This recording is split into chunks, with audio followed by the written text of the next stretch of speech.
Now, last week, the energy company OVO apologised after advising companies to do star jumps, cuddle pets and eat porridge to cut down energy bills and stay warm. The energy firm, one of the UK's largest suppliers, said it was embarrassed by a blog offering 10 tips on keeping warm in the winter without turning up the heat.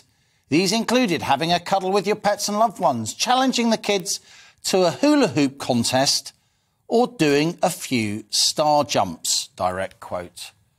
Not to be outdone, another energy giant, E.ON, also apologised for sending branded socks to tens of thousands of households with advice to turn down the heating to help reduce carbon emissions.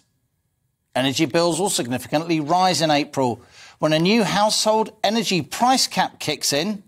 Household fuel costs have already reached record levels, of course, over recent months, as increased demand plus supply and storage issues have caused wholesale gas prices to spiral.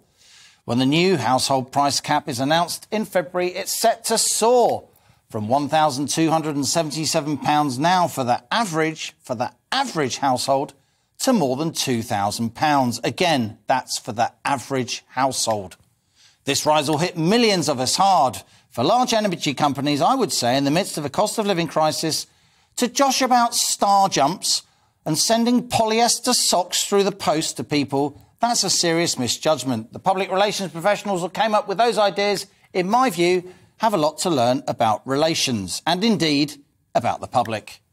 The share of families suffering fuel stress, that's spending at least 10% of your family budget on energy, that's set to treble to 6.3 million households overnight. That's from the Resolution Foundation, a respected think tank.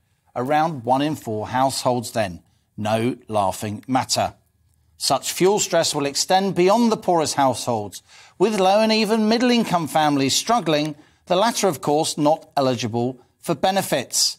And that's why GBNews is calling on the government to scrap VAT on fuel bills, something that can be done now. A policy move within ministers' power now we've left the European Union.